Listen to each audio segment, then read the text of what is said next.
நம்பிக்கை நம்பிக்கை அப்படின்னும்போது நிறைய எல்லாமே ஃபெய்த், விசுவாசம், விருப்பம் எல்லாமே வரும். ஆனால் யார் மீது நம்பிக்கை வரும், எதுக்காக நம்பிக்கை வரும், ஏன் நம்பணும், எதுக்காக நம்பிக்கை வேணும்.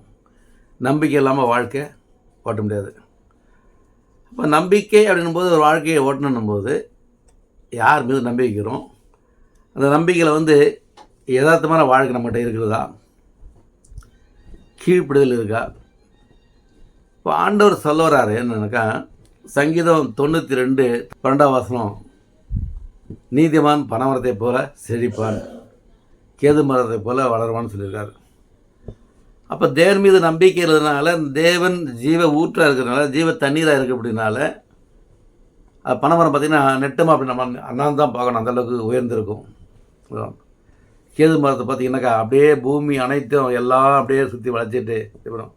நம்ம பார்த்ததில்ல, இல்லை படங்களில் பார்த்துருக்கோம். அந்தளவுக்கு படர்ந்து ஓங்கி வளர்ந்துருக்கும். இப்போ நீங்களும் நாங்களும் வாழ்க்கையில் செழிக்கணும் அப்படின்போது ஒரு செடியை வச்சு தண்ணி ஊற்றுறது தான் அதை வளர்ந்து வரும். அந்த செடியை வச்சு தண்ணி ஊற்றுடும் போது அதுக்கு அந்த நம்பிக்கை நமக்கு இல்லைன்னும் போது செடியை வச்சே தானே வளர்ந்துருனாக்கா வளருமா? வளராது. அப்போ கர்த்தராகிய இயேசு மீது நமக்கு நம்பிக்கை வேணும் அப்படிங்கிறத பற்றி தான் வேதத்தோடு நம்ம பேச போகிறோம்.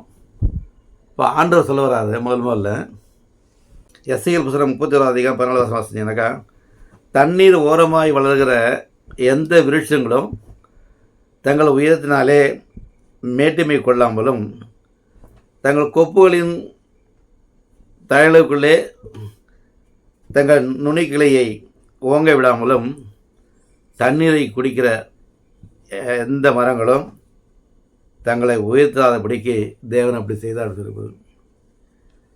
இப்போ மரம் நமக்கு மனிதனுக்கு 6 அறிவு இருக்குது.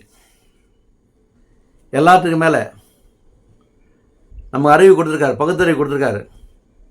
நம்ம மேட்டிமை கொள்கிறோம். அது மரம் பாருங்கள் வளர்ச்சி. இதுக்குமே நான் வளர்ந்து நான் கொப்புகளை விட்டு காய்கறி இருக்கும்போதுனாக்கா இருக்கிற அளவுக்கு தண்ணீரை குடிச்சதுக்கும் போது அது மேட்டிமை கொள்ள இல்லையா? தன் உயர்த்தாதபடிக்கு தேவன் அப்படி செய்தார் அப்படின்றாரு.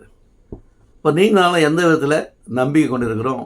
அதில் யோவான் சொல்கிற பாருங்க, அவர் மேல் இப்படிப்பட்ட நம்பிக்கை வைத்திருக்கிற எவனும் அவர் சுத்தமுள்ள இருக்கிறது போல தன்னையும் சுத்திகரித்துக் கொள்வான். அவர் மேல் இப்படிப்பட்ட நம்பிக்கை வைத்திருக்கிற எவனும் அவர் சுத்தமுள்ள இருக்கிறது போல தன்னையும் சுத்திகரித்துக் கொள்கிறான். அப்போ நம்ம பரிசுத்தமாக இருக்கிறது, நான் பரிசுத்தமாக போல நீங்களும் பரிசுத்தமாக இருக்குன்னு சொல்கிற தேவன் அவர் பரிசுத்தமாக இருக்கிறத நம்பிக்கை வைத்து தன்னையும் சுத்திகரித்துக் கொள்வான் என்றார். தன்னைத்தானே சுத்திகரிக்க முடியாது, தன்னைத்தானே பரிசுத்தப்படுத்த முடியாது. தேவனுக்கு முன்பாக யாரும் பரிசுத்தம் உள்ளவன் ஒருவனும் இல்லை என்பது எந்த நம்பிக்கையில் நம்ம இருக்கிறோம். ஆனால் இப்படிப்பட்ட மனிதன் நம்பிக்கை உள்ளவன் அப்படின்றார். ராஜாக்கள் 18:5 அவன் இஸ்ரவேலின் தேவனாகிய கர்த்தரின் மேல் வைத்த நம்பிக்கையினாலே அவனுக்கு பின்னும் அவனுக்கு முன்னும் அவனைப் போல ஒருவனும் இருந்ததில்லை. சர்ச்சு மெம்பர், சர்ச்சுக்குள்ள விசுவாசியாக இருக்கிறோம், மூப்பராக இருக்கிறோம், ஒழுங்காக இருக்கணும்.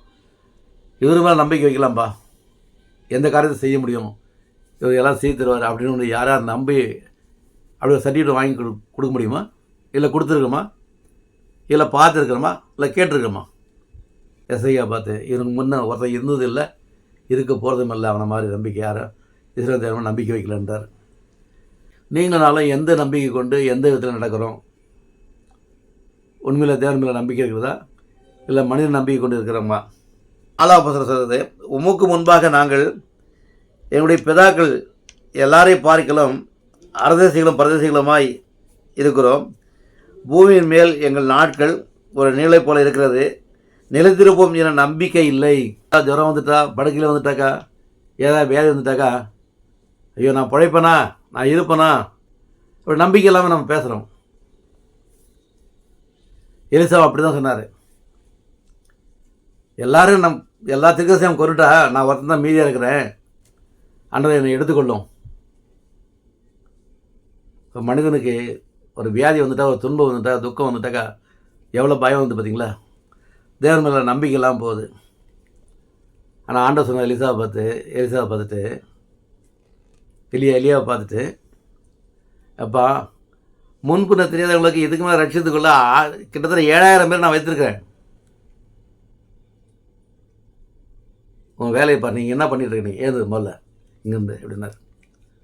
அப்போ நீங்களும் உறங்கிட்டு இருக்கிறோமா, இல்லை கவலைப்பட்டு இருக்கிறோமா, இல்லை உலகத்தின் மீது நான் நம்பிக்கை வச்சுருக்கிறோமா? இப்போ தேவன் மீது நம்பிக்கை வைத்திருக்கும் போது எப்படி பனைமரம் உயர்ந்து வளர்ந்து இருக்குதோ, கேது மரங்கள் இருப்பது இருக்குமோ, அதை விட அதிகமாக நம்மளோட வளர்ச்சி நம்ம தேவன் ஆசிரியப்பார். அப்போ இப்பேற்பட்ட காரியங்களை பார்க்கும்போது அவங்க சொல்கிறாங்க, நாங்கள் நிலைத்திருப்போம் என்பது நாங்கள் இல்லை, அவங்க எகிப்துக்கு போய் திரும்பி வருவோம்னு நம்பிக்கை இல்லை. ஆண்டவர் அவங்கள கொண்டு வந்து சேர்த்தார். அப்போ நீங்களும் நாங்களும் எல்லாத்துக்கும் மேலே திட நம்பிக்கை உண்டு. எனக்கா நமக்கு எந்த இது நடந்தாலும் எது நடந்தாலும் ரோமர் 8:26 நீங்கள் படித்தீங்கன்னாக்கா, தேவனிடத்தில் அன்புகளுக்கு சகல நன்மையாக எது நடக்குது என்று அறிந்திருக்கிறீர்களே. அப்போ எது நடந்தாலும் எப்படி இருந்தாலும் எந்த விதத்தில் இருந்தாலும் தேவன் அன்புள்ளவர், நேசிக்கிறவர், அவர் என்னை காப்பாற்ற தேவனாக இருக்கிறார், என்னை குற்றமுறையாக நிரூபிக்கிறார் இருக்கிறார், என்னை பரிந்து பேச தேவனாக இருக்கிறார். அப்படி நம்பிக்கை கொண்டு இருக்கும்போது நம்ம எந்த விதத்திலும் போகக்கூடாது. சாலமோன் சொல்கிறார், உன் நம்பிக்கை வீண் போகாது. நம்பிக்கை எதுவுமே இல்லை, நீங்கள் நம்பிக்கை இருங்க, நான் உங்களோட கூட இருக்கிறேன், இதை முடிவு சில நாள் உங்களோட இருக்கிறேன் அப்படின்னு சொல்லியிருக்காரு. அப்போ அப்படின்ற தேவன் மேலே நம்பிக்கை இல்லாமல் நம்மளோட வாழ்க்கையை கடத்த போனால் உண்மையிலே நம்மளால் வாழ்க்கையை கடத்த முடியாது. நாளாகவும் 32:5 அவனோடு இருக்கிற மாம்ச பயம் நமக்கு துணை நின்று நம்முடைய யுத்தங்களால் நடந்த நம்மோடு இருக்கிறவர் நம்முடைய தேவனாகிய கர்த்தர் தானே என்று சொல்லி அவளை தேற்றினான். யூதாவின் ராஜாகிய எசேக்கியா சொன்ன இந்த வார்த்தைகளின் மேல் ஜனங்கள் நம்பிக்கை வைத்தார்கள். எசேக்கியா ராஜா பற்றி உங்களுக்கு கதை தெரியும். அவன் முற்றுகை போட்டுட்டான். எந்த நம்பிக்கைனாலும் நீங்கள் நம்பிக்கிட்டு இருக்கீங்க, எந்த யுத்தத்தின் மேலே நம்பிக்கிட்டு இருக்கீங்க அப்படின்னு சொல்லிட்டு அவன் ரொம்ப தகாத வார்த்தைகளை இது பண்ணான். ஆனால் எசேக்கியா ராஜா தேவன் நம்பிக்கை வச்சு ஜனங்கள் நம்பியிருந்தாங்க. எசேக்கியாவுக்கு ஆண்டவர் வெற்றி கொடுத்தார். நீங்களும் நாங்களும் வாழ்க்கையில் தோல்வியை சந்திச்சிருக்கலாம், ஆனால் வெற்றிக்கு பாதை கொடுக்குறவர் அவர் தான். ஆனால் காத்திரணும். அந்த காத்திருப்பு எது நம்மக்கிட்ட இல்லை. ஏன்னா காத்திருக்கணும் போது நமக்கு வெயிட்டிங். ஒரு பஸ் ஸ்டாப்பில் இருந்தாலும் பஸ்ஸுக்கு நம்ம காத்திருக்கிறதுக்கு நேரம் நம்மளால் முடியல. இன்னும் வேறு ஏதாவது அப்படி ஆட்டோ கடிப்பிச்சு எங்கேயோ போயிடுறோம். ஆனால் அதை விட தேவனுடைய வார்த்தையை நம்பி இருக்கும்போது நமக்கு சில துன்பங்கள் வரும்போது, கஷ்டங்கள் வரும்போது தேவனை விட்டு விலகி போயிடும். நம்ம நம்பிக்கை தேவன நம்பிக்கை இல்லாமல் போதே. இந்த நம்பிக்கைகளை குறித்து தேவன் அதை விட என்ன சொல்கிறாருனாக்கா, சங்கீதக்காரன் சொல்கிறேன் பாருங்க, நானும் எப்பொழுதும் நம்பிக்கை கொண்டிருந்து மேன்மேலும் உண்மை துதிப்பேன். தேவனை துதிக்கிறதுக்கு நம்பிக்கை வேணுங்க. துதி ஆராதனை சாதாரணம் கிடையாது.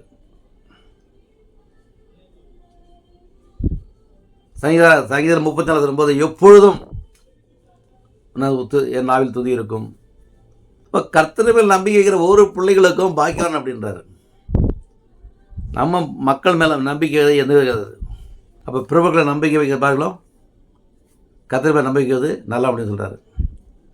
அந்த நம்பிக்கை நமக்கு நம்ம தான் ராஜாக்கள் மேலே நம்பிக்கை வைக்கிறோமா, இல்லை மந்திரி மேலே நம்பிக்கை வைக்கிறோமா, அரசாங்க அதிகாரிகள் மேலே நம்பிக்கை வைக்கிறோமா?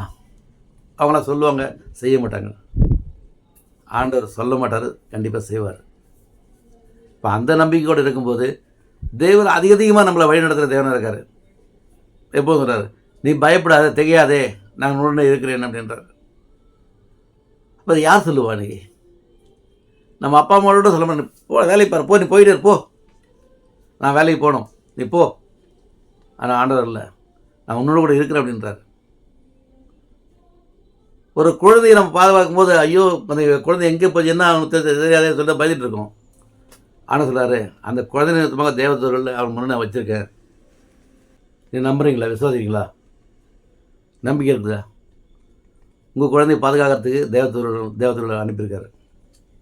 மத்திய 18:10 ஆசிச்சு பாருங்கள். இப்போ இதுக்கு மேலே நீதிமொழியில் பார்த்தீங்கன்னாக்கா, கர்த்தர் என் நம்பிக்கையாக இருந்து உன் கால் சிக்கிக்கொள்ளபடி காப்பார். கர்த்தர் உன் நம்பிக்கையாக இருந்து. உன் வழிகளாம் உன்னை காக்கும்படி தேவதூதர்களுக்கு கட்டளையிடுவார். இப்போ நம்ம வழியில் பார்க்கும்போது என்ன, நமக்கு எவ்வளோ நிறைய காரியங்களை செய்கிறாரு. உன் பாதம் கல்லில் இடாதபடிக்கு தங்கள் கைகளில் ஏந்தி கொண்டு போவார்கள்.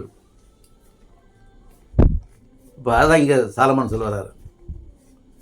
அப்போ இந்த அளவுக்கு தேவனுடைய வார்த்தை இருக்கும்போது, இந்த வசனம் அந்த மேலே நம்பிக்கை இருக்கும்போது, தேவன் மேலே பற்றுதலாக நம்ம எப்போ இருக்கிறோமோ அப்போ நமக்கு சமாதானம் கண்டிப்பாக கிடைக்கும். நம்பிக்கை இருக்கும்போது அவர் மேலே வைக்கிற சம்பூர்ணமாக நம்பிக்கைன்னு சம்பூர்ணமான நம்பிக்கை தரார்.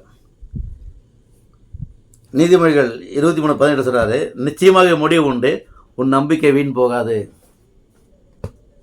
கர்த்தர் நேற்று இன்று என்று மாறாத இருக்கிறார். அன்னைக்கு அவர் அப்படி தான் இருந்தார், இன்றைக்கி அப்படி தான் இருக்கார், நாளைக்கு அப்படி தான் இருப்பார்.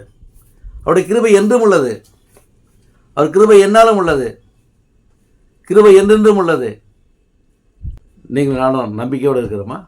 அப்படியே நீதிமொழிகள் 24:14 சொல்கிறாரு, அப்படியே ஞானத்தை அறிந்து கொள்வது உன் ஆத்மாவுக்கு இன்பமாயிருக்கும், அதை பெற்றுக்கொண்டால் அது முடிவில் உதவும், உன் நம்பிக்கை வீண் போகாது. இப்போ ஞானத்தை எதை பற்றினாலும் ஞானத்தை பெற்றுக்கொள்ளும், புத்தியை பெற்றுக்கொள் அப்படின்றார். அதை விட்டு விடாதே. சாலமன் ஞானம் எழுதுறாரு, மீண்டும் இங்கே சொல்கிறாரு. அப்போ அது வீண் போகாது, அது முடிவில் உன் நம்பிக்கை வீண் போகாது, அது உதவும். மனிதன் ஒரு மாதம் இறக்க போகிறான், இறக்க போகும்போது சொல்கிறான், எனக்காக ஜெபிச்சிங்க அப்படின்றான். அவன் எந்த நம்பிக்கை சொல்கிறான்? இப்போ 2ஆம் வருகையிலே நான் ஆண்டவர் என்னை எழுப்புவார். தேவன் கர்த்தராகிய இயேசு கிறிஸ்து சொன்னார், என்மேல் விசுவாசம் இருக்கிறவன் மரித்தாலும் பிழைப்பான் அப்படின்னு சொன்னார். என் மாம்சத்தையும் அப்பத்தையும் புசித்து என் ரத்தத்தை பானம் பண்ணுகிறவன் மரித்தாலும் பிழைப்பான், கடைசி நாளில் அவன் எழுப்பேன்னு சொல்கிறாரு. இப்போ தேவன் மேலே பற்றுதலாக இருக்கும்போது, நம்பிக்கை இருக்கும்போது எந்த விதத்திலும் போகாதபடி அவர் பாதுகாக்கிறதுல தேவனாக இருக்கார். நீங்களாலும் மாமச விட்டமாக இருக்கலாம், பலவீனமாக இருக்கலாம், மனிதனால் கூடாத தேவனால் கூடும். தேவனால் கூடாத காரியம் ஒன்று உண்டோ? கர்த்தரால் ஆகாத காரியம் ஒன்று உண்டோ என்று நம்மளை கேள்வி கேட்குறாரு. அப்படிங்கும்போது நம்ம எந்த விதத்தில் எப்படி இன்னும் இருக்கிறோம் அப்படிங்கிறது தான் இன்னுமே கேள்விக்குறியாக இருக்குது. வேதத்தை அறிந்து ஆராய்ந்து படிக்கிறோம், வேத வாக்கியங்களை ஆராய்ந்து பாருங்கள், நித்திய ஜீவனம் என்று அறிவீர்களே, என்னை குறித்து சாட்சி கொடுக்கலாம் அவைகளே. அப்போ தேவன் சாட்சி உள்ளதாக இருக்கிறாரு, நித்திய ஜீவனாக இருக்கிறாரு, அவரும் வழியும் ஜீவன சத்தியமாக இருக்கிறாரு. அப்படிங்கும்போது அவருடைய வார்த்தையில் உண்மையுள்ளவராக இருக்கிறோமா? நாம் உண்மையுள்ளாக இல்லாவிட்டாலும் அவர் உண்மை உள்ளவராக இருக்கிறார். எரேமியா 17:5 சொல்கிறாரு, மனுஷன் மேல் நம்பிக்கை வைத்து மாம்சவன் தன் புயபலமாக்கி கொண்டு கர்த்தரை விட்டு விலகிய இருதயம் உள்ள மனுஷன் சகிப்பட்டவன் என்று கர்த்தர் சொல்கிறார். அப்போ இவ்வளோ தூரம் நம்ம படித்து எல்லாம் செய்கிறோம், கர்த்தர் மேல் நம்பிக்கை, நம்ம மனுஷன் மேலே நம்பிக்கை வச்சு போது நிலைமை எப்படி இருக்கும் அப்படின்றத பற்றி சொல்கிறாரு. சபிக்கப்பட்டவனாக இருப்பான்னு சொல்கிறாரு. மனுஷன் மேல் நம்பிக்கை வைத்து மாம்சவனை தன் புயபலமாக்கி கொண்டு கர்த்தரை விட்டு விலகுகிற இதயமுள்ள மனுஷன் சபிக்கப்பட்டவன் என்று கர்த்தர் சொல்கிறார். நமக்கு எப்படி பயமாக இருக்கா? இல்லை வேதனையாக இருக்கா?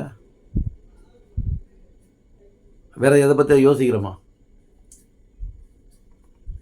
அப்போ சபிக்கப்பட்டனும் போது ரொம்ப ரொம்ப நேயபரமணத்தை பேர் செய்வதே பாவம். நேயபரமணத்தை மீறுவதே பாவம்.